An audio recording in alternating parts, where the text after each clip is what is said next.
ताली बजाएंगे और यीशु मसीह के नाम की महिमा। के लोगों के पास गवाहियां हैं। Praise the Lord. और बहुत कुछ बाइबल में लिखा हुआ है कि सुना जाता है, लेकिन लिखा है सबसे बेहतर और सबसे अधिक अगर कुछ सुना जाता है और जो खुदावंद को भाता है वो है शुक्रगुजारी, धन्यवाद। और अगर हमारे जीवन में सिर्फ कुड़कुड़ाना, बड़बड़ाना, निर्लज्जता, बुराई करना ही रहेगा तो हम धीरे धीरे खुदा से बहुत दूर चले जाएंगे। लेकिन अगर हम अपनी छोटी छोटी बातों में, छोटी छोटी आशीषों के लिए प्रभु की शुक्रगुजारी करेंगे तो याद रखिए परमेश्वर के वचन में भी लिखा है कि उसके आंगनों में प्रवेश करूंगा, विदाउट थैंक्स हम उसके पास आ ही नहीं सकते। हमारी दुआएं ऐसे ही हैं, क्योंकि पहले धन्यवाद लगाना जरूरी है, धन्यवाद करना जरूरी है, धन्यवाद बोलना जरूरी है। हम 100 शब्द अपनी प्रार्थनाओं में बोलें और अगर हमारी दुआओं में धन्यवाद ना हो तो हमारी प्रार्थना यही है, सिर्फ हम एक ढोंग करेंगे। लेकिन बहुत जरूरी है कि हम शुक्रगुजारी करें। कुछ ही घंटों बाद, कुछ ही समय बाद हम एक नए वर्ष में आ जाएंगे और हम यही कामना करते हैं कि प्रभु हमें और नई नई चीजें दे। लेकिन हमें इस बात का इल्म होना बहुत जरूरी है कि जब हम यीशु मसीह के लोग हैं तो हमें यीशु के उन दावों को भी पहचानना बहुत जरूरी है। मैं मात्र या कहूँ सिर्फ एक ही सामर्थ्य इस दुनिया में जिसने कहा है कि मैं इस बात को कर सकता हूँ। अगर आप शिफा की बात करें तो उसने कहा मैं चंगाई दे सकता हूँ। उसने कभी नहीं कहा कि तुम इधर जाकर चंगाई। अगर जीवन की बात करते हैं तो उसने खुद कहा, ये नहीं कहा कि आप वहां पर जीवन मिलेगा, उसने कहा मैं खुद जीवन हूँ। अगर आप मार्ग की तलाश में, उसने ये नहीं कहा कि यहाँ से जाओ यहाँ पर आपको रास्ता मिलेगा, उसने कहा मैं खुद मार्ग हूँ। और अगर आप मौत या जिंदगी की बात करो तो उसने ये नहीं कहा कि तुम इतने दिन के बाद ऐसे होगे, उसने कहा मैं ही पुनरुत्थान और जीवन हूँ। हम एक ऐसे प्रभु को जानने वाले लोग हैं जिसने हमें कभी टाला नहीं है या हमें कभी इधर उधर करनी, उसने रास्ता नहीं दिखाया हमें, वो स्वयं रास्ता है। उसने कभी किसी पर भरोसा रखने के लिए नहीं कहा, उसने कहा जो कोई मुझ पर विश्वास करेगा, जो कोई भी, वो नाश ना होगा परंतु अनंत जीवन पाएगा। और 7 ऐसी बातें हैं, 7 नंबर एक परफेक्शन को, सिद्धता को दिखाता है। 7 ऐसी बातें हैं जो यीशु मसीह ने अपने कलाम में कही और ज्यादातर बातें उसने यूहन्ना में कही है कि वो मैं स्वयं हूं, मैं किसी पर रख नहीं रहा हूं कि तुम ऐसा ऐसा करोगे तो होगा। उसने सिर्फ इतना कहा कि अगर तुम मुझे फोकस करोगे, मुझ पर विश्वास करोगे तो ये सारी दुनिया में जो इंसान इधर उधर भाग रहे हैं मैं तुम्हें वैसे ही दे दूंगा। और आपको मालूम है, अगर आप बाइबल पढ़ सकते हैं तो मेरे पढ़े, बहुत सुंदर सी ये बातें लिखी हैं। सबसे पहली बात उसने जो कही, यूहन्ना उसका 6वां अध्याय उसका 35वां पद पढ़िएगा, जॉन चैप्टर 6 वर्स 35। ये 7 थिंग्स हैं जो किसी दुनिया की किसी सामर्थ्य, किसी देवी, किसी देवता ने, किसी ने नहीं कही, मात्र यीशु मसीह ने कही। और ये मेरे और आपको मालूम होना चाहिए। और यही जो प्रॉब्लम मनुष्य के जीवन में आती है, इन्हीं 7 चीजों के अंदर आती है, याद रखिएगा। और अगर ये 7 चीजों को हमने अपने जीवन में अमली जामा पहना लिया या हमने लागू कर लिया तो आपको दुनिया की कोई ताकत नहीं हरा सकती। हमारे हारने का कारण यही है कि हमने उसके वादों को अनदेखा कर दिया, अनसुना किया। और जब कोई दूसरा पास्टर बोलता है, टीवी वाला बोलता है, मोबाइल वाला बोलता है, अरे हमें तो ये मालूम है, लेकिन हमने कभी लागू ही नहीं किया है। हम लागू कब करते हैं? जब हमें ठोकर लगती है। पढ़िएगा, यीशु ने उससे कहा जीवन की रोटी मैं हूं। सबसे पहले आज इंसान रोटी के पीछे भाग रहा है, गलत करके, सही करके, किसी तरीके से उसे रोटी मिल जाए। लेकिन आपको मालूम है, जब वो रोटी खिलाता था, मछली खिलाता था, हजारों की भीड़ उसके संग होती थी। लेकिन जिस दिन उसने कहा जीवन की रोटी मैं हूं, उस दिन लोग चले गए। और आज मेरे और आपके पास एक ऐसा उद्धार करता है जिसने कहा है जीवन की रोटी मैं हूं। उसने शैतान से कहा मनुष्य केवल रोटी ही से नहीं परंतु हर एक उस वचन से जो परमेश्वर के मुख से निकलता है जीवित रहेगा। उसने कहा जीवन की रोटी मैं हूं। मुझे बताइए सोचकर, क्या कोई ऐसा शख्स है जिसने कहा मैं रोटी हूं? नहीं, कोई नहीं मिलेगा आपको। मेरे को तो 32 साल हो गए, ढूंढते ढूंढते नहीं मिला। अर्पित भैया बहुत किताब पढ़ते, मिले तो मुझे बताइएगा। 6वां अध्याय इसी का 48 वर्ष पढ़िए। 48। जीवन की रोटी मैं हूँ। जीवन की रोटी मैं हूँ। पहले तो रोटी, फिर उसके बाद जीवन की रोटी। हालेलुया। और ये बहुत अहम बात है। मैं और आप कह सकते हैं दुनिया से, जमाने से, वो भंडारे करते हैं, वो खाना करते हैं, वो तमाम करते हैं, लेकिन मेरे और आपके प्रभु ने कहा जीवन की रोटी मैं हूँ। अगली बात हम लोग पढ़ेंगे इसी परमेश्वर के वचन में से, बहुत सुंदर सी है। इसी का 8वां अध्याय और 12वां पद पढ़िए। 8वां अध्याय 12वां पद। पहली चीज यीशु ने फिर लोगों से कहा जगत की ज्योति मैं हूँ। Hallelujah, praise the Lord. लोग Praise the रोशनी Lord। की तलाश में भाग रहे हैं। अभी अतुलिया भी बता रहे थे दिए के विषय में, रोशनी के विषय में, जब हम लोग उस गीत को गा रहे थे, ठीक है ना। यीशु ने कहा जीवन की ज्योति मैं हूँ, और कहा जगत की ज्योति मैं हूँ, और जो मेरे पीछे चलेगा वो जीवन की ज्योति पाएगा। हालेलुया। या किसी ने कहा कोई नहीं कह सकता, मात्र एक ही कह सकता है जो रोशनी बनकर दुनिया में आया, और वो है यीशु मसीह। दूसरी चीज हो गई। तीसरी चीज हम पढ़ेंगे इसी वचन में से, बहुत अच्छी सी है, इसी का यूहन्ना 10वां अध्याय 7वां पद पढ़िएगा, देखिए क्या लिखा है जी। तब यीशु ने उनसे फिर कहा, मैं तुमसे सच सच कहता हूँ, भेड़ों के द्वार मैं हूँ। भेड़ों का द्वार मैं। लोगों को समझ में नहीं आता मैं जाऊं तो किस दरवाजे से जाऊं। सब अच्छे लगते हैं, सब अच्छी बातें करते हैं, सब अच्छी तरीके से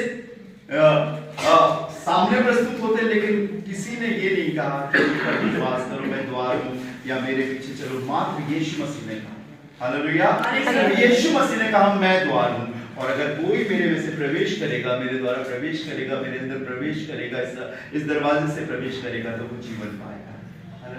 हालेलुया। तीसरा वादा है जो खुदावंद यीशु मसीह ने किया, जो मैं हूं। आगे पढ़िएगा, मैं चाहता हूं इसी के आगे पढ़े 10वां अध्याय का 9वां पद पढ़िएगा। यहाँ भी लिखा है द्वार मैं हूं।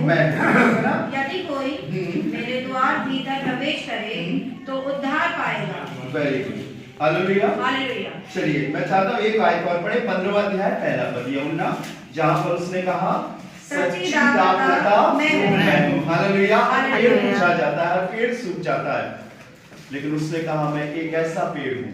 हम सब जंगली पेड़ थे, जीवन के पेड़ से साटे गए, हम सब अन्य जाति थे, जीवन से जोड़े गए हैं, और उसने कहा सच्ची दाखलता मैं हूं। आप जिस जगह जुड़ रहे हो, आपको मालूम होना चाहिए कभी सूखने वाली नहीं है। लिखा है वो बहती नाली के किनारे लगाया गया है और अपनी ऋतु में फलता है, और जिसके पत्ते कभी मुरझाते नहीं। लिखा है उसमें 12 प्रकार के फल लगते हैं, उसके पत्तों में भी औषधि होती है।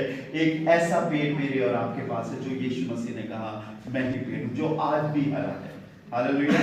उसने कहा है मालूम, जो जय पाएगा उसे मैं जीवन के पेड़ में से फल खाने को दूंगा। कितनी चीजें हो गई? कितनी चीजें हो गई? 4 हो गई जी। मैं चाहता हूँ 14वां अध्याय पढ़िए और 6वां पद जल्दी। यूहन्ना 14। यीशु ने उससे कहा मार्ग और सच्चाई। किसी ने नहीं कहा, ये लोग मार्ग दिखाने के लिए आए, लोग सच्चाई बताने के लिए आए, ये सत्य है, ये असत्य है, ये रास्ता है, ऐसा करो। लेकिन यीशु मसीह ने क्या कहा, मैं मार्ग हूं और सच्चाई और जीवन भी मैं ही हूं। हालेलुया। किसी ने नहीं इस बात का दावा किया। जब हम नए वर्ष में प्रवेश करने जा रहे हैं, तो आपको ये मालूम होना चाहिए, आप दुनिया में बहुत से रास्ते मिलेंगे, बहुत सी तरकीबें मिलेंगी, बहुत सी दवाएं मिलेंगी, बहुत से ज्ञान बांटने वाले मिलेंगे, लेकिन यीशु ने कहा वो मैं हूं। संपूर्ण चीज उसके अंदर है, जिसके लिए आज दुनिया भाग रही है, परेशान हो रही है, वो सब कुछ यीशु मसीह के पास है। और आप सौभाग्यशाली हो, मैं सौभाग्यशाली हूं कि मेरे को एक ऐसा प्रभु मिला। हालेलुया। हम भी अन्य जाति थे, हम भी भटके थे, लेकिन आज मेरे और आपके पास जीवन देने वाला, सत्य जीवन देने वाला मेरे और आपके पास एक ऐसा रास्ता है जो मेरे और आपको वहां ले जाएगा। उसने कहा है जहां मैं रहूंगा वहां तुम भी रहोगे। ये सातों चीज हमें मालूम होना चाहिए भैया। आगे पढ़िएगा इसी का, जहां पर अभी हम पढ़ रहे थे 18वां अध्याय और उसका 5वां पद पढ़िएगा। उन्होंने उसको उत्तर दिया, यीशु नासरी को। यीशु ने उनसे कहा मैं हूँ। उसका पकड़वाने वाला यहूदा भी उनके साथ खड़ा था। आपको मालूम है जब यीशु मसीह को पकड़ने के लिए गसमनी बाग में आए, वो उसे पहचानते नहीं थे, क्योंकि उसके चेलों की भी शक्ल उसके साथ रहते रहते यीशु मसीह के जैसे हो गई। तो यहूदा स्मृति को चुना गया और कहा गया, उसने कहा कि जिसे मैं भूसा लूं या चुमा लूं तुम उसे पकड़ लेना। जब वो वहां पर पहुंचे तो कहने लगे कौन है, कौन है।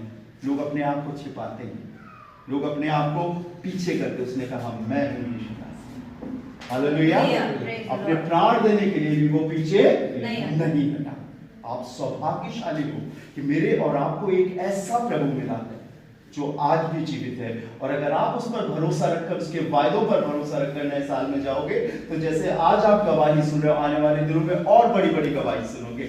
हालेलुया। आपको आशीर्वाद। आइए अपनी आंखों को बंद करेंगे। राजाओं के राजा, प्रभु के प्रभु, तेरी प्रतिज्ञा, तेरे वादे, तेरे प्रोमिसेस हमारे जीवन जीने के लिए काफी हैं। और हम इस बात को भली भांति जानते हैं प्रभु, समय बदलता, लोग बदलते, बातें बदलती प्रभु जी, माहौल भी बदल जाता, स्वाद बदल जाता, लेकिन तेरे वादे 2024 वर्ष से खुदावन आज तक कभी नहीं बदले, जो हर एक अदना और आला के लिए, अमीर और गरीब के लिए, छोटे और बड़े के लिए एक जैसे। और तूने कहा है जो कोई मेरे पास आएगा मैं उसे कभी नहीं निकालूंगा। प्रभु हम तेरे वादों पर खड़े हैं, तेरे प्रोमिसेस पर खड़े हैं प्रभु, और आज हम आगे बढ़ रहे हैं प्रभु। यहाँ मेरी आवाज सुनने वाले हर एक भाई बहनों को प्रभु, सभी को, बुजुर्गों को, जवानों को आपके हाथों में सौंपता हूँ प्रभु। अडिग विश्वास, मजबूत फेथ दे खुदावंद, और ये हमेशा इस बात को कहते रहे अपने जीवन में, देखते रहे कि मेरे पास एक ऐसा सिद्ध परमेश्वर है, एक ऐसा सिद्ध प्रभु है जिसने मुझे इस दुनिया से जाने के बाद एक अच्छे स्थान के लिए तैयारी का जीवन दिया है, और मैं उस पर बना हूं। उसके पास क्षमा है, उसके पास शिफा है, उसके पास दया है, उसके पास जीवन है, उसके पास पुनरुत्थान है, उसके पास एक आने की उसने दी हुई एक आशा है प्रभु जी। और हम सब यही विश्वास करते हैं कि एक दिन आप आएंगे और हमें लेकर जाएंगे प्यारे प्रभु। हम चाहते हैं बरकत दे खुदावंद, इस पूरे वर्ष की हर एक आशीषों के लिए धन्यवाद देते हैं। इन बेटियों ने खुदा यहाँ खड़े होकर, इन भाइयों ने यहाँ खड़े होकर तेरी गवाही दी है प्रभु, तूने ऐसा किया है उनके साथ प्रभु, और हम जानते हैं आज भी तू हमारे संग वही कर रहा है जो तूने हमारे लिए तैयार किया है प्रभु। हम तेरे फर्जंद हैं प्रभु जी, हम तेरे बेटे और बेटियां हैं प्रभु। आज हम सबको तेरे हाथों में सौंपते हैं, तेरे लहू में छिपाते हैं खुदावंद। इस बाड़े से इस अलग नहीं होना चाहते, उस घेरे से अलग नहीं होना चाहते, तेरे भवन से कभी अलग नहीं होना चाहते, और यही चाहते प्रभु तेरे आने समय तक हम अपने आप को तेरे लिए तैयार कर सके प्रभु जी। और जब आप आते हैं प्रभु तो हम तेरे योग्य ठहर सके, वो बुद्धिमान कुंवारियों के समान जिसको दूल्हा लेने आया था, हम वैसे बनकर तेरे लिए तैयार रह सके प्रभु। हर एक को बरकत देना। मैं फिर एक बार शुक्रगुजार हूं प्रभु जी अपने इस प्रिय परिवार के लिए, उनके प्रेम के लिए प्रभु, उनके जज्बे के लिए, उस कलाम के लिए प्रभु जो हर एक के जीवन में है प्रभु। यहाँ पर एक नहीं बोलता प्रभु, यहाँ तो सभी बोलते हैं, और ये तेरा वरदान है प्रभु। इनकी जुबानों को तेरी हमद करने से कभी ना रुकने देना प्रभु, तेरी शुक्रगुजारी करने से कभी ना रुकने देना।